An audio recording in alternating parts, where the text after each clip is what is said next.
Il y a un coureur qui pour moi, est le petit-fils d'Eddy Merckx sur un vélo, c'est Sagan.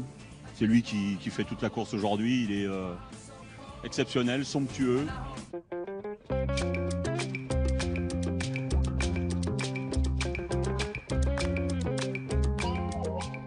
Si vous préparez déjà le défilé, le vainqueur du jour, c'est lui, Peter Sagan.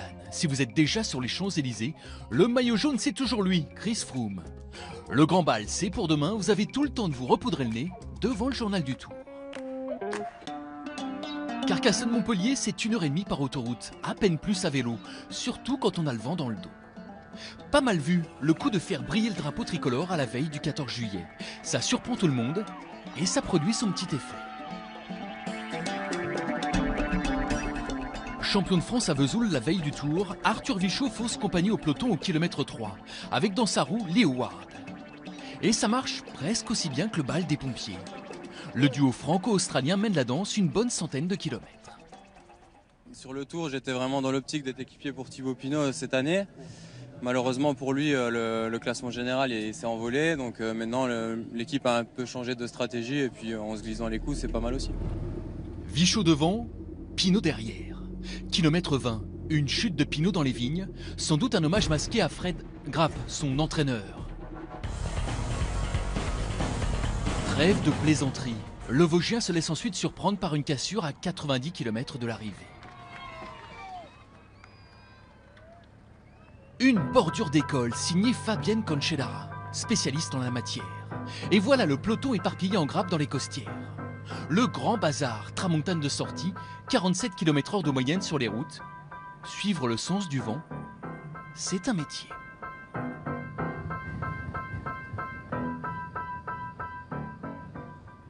À 15 km du but, regroupement général. Le peloton reprend son souffle et se prépare au sprint annoncé. Trop lisse, trop prévisible pour l'imprévisible Peter Sagan. Question pagaille, le Slovaque sait y faire. Le champion du monde change les plans avec un allié inattendu.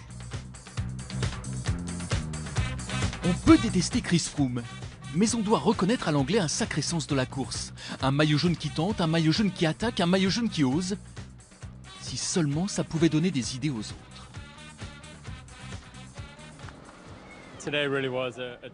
Aujourd'hui, j'ai passé toute la journée au milieu de mes coéquipiers. Je ne les ai pas lâchés pour qu'on soit toujours devant, toujours devant.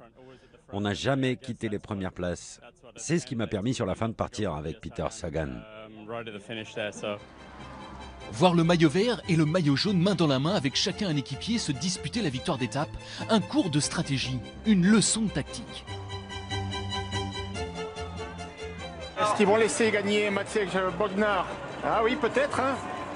Le coéquipier de Peter Sagan, si Christopher Froome ne fait pas le sprint, peut-être. Ah, ce serait là, ouais, parce que c'est lui qui a été le premier à accélérer le mais Froome, il va le faire, le sprint. Alors du coup, Sagan va le faire aussi. Et c'est un duel entre un maillot vert et un maillot jaune. Et le plus fort, c'est Peter Sagan pour une deuxième victoire sur ce Tour de France 2016. Sagan, le perdant magnifique pour certains, c'est aussi gagné. Vainqueur en héros à Montpellier, le plus que jamais maillot vert signe sa deuxième victoire sur ce Tour après Cherbourg. Marc Madiot ne s'en est toujours pas remis. Nous non plus. C'est vraiment un coureur d'exception. Faire ce qu'il fait pratiquement tous les jours. On a l'impression qu'il joue, qu'il s'amuse, qu'il fait ça pour le plaisir. Il ne fait pas ça spécialement pour épater la galerie, il fait ça pour son propre plaisir. Je ne lui ai jamais parlé, je ne le connais pas. Je le connais qu'à travers ses coups de pédale. Je ne sais pas si c'est un bon mec ou pas un bon mec, j'en sais rien, mais chapeau. Ce qu'on a fait aujourd'hui, c'est un truc de fou. J'y croyais pas, me laisser partir comme ça. J'y croyais pas. Ensuite, j'ai vu Chris Froome, Geraint Thomas nous rejoindre et là, je me suis dit, on est trop fort. Ils vont jamais nous rattraper. Et Nairo Quintana dans tout ça. Derrière, comme d'habitude, encore 12 secondes de perdu, le sens tactique du Colombien laisse pantois, comme ses explications.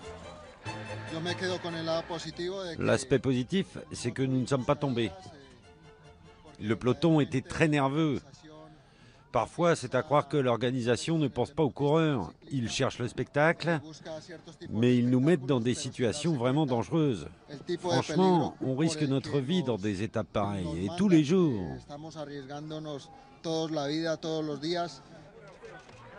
Sagan vainqueur, Christophe Laporte termine 5e. Au général, les écarts se creusent seconde après seconde. Quintana en compte désormais 35 de retard. Il va falloir se mettre une pile.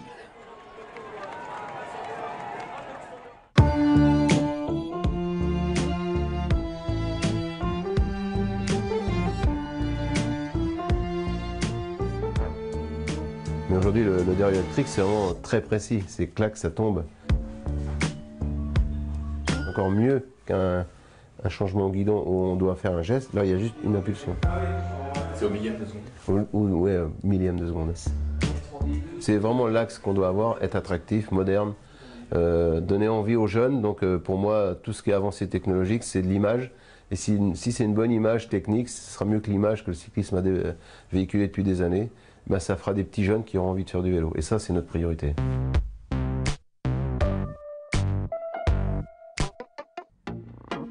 Les adversaires de Froome attendaient le Ventoux.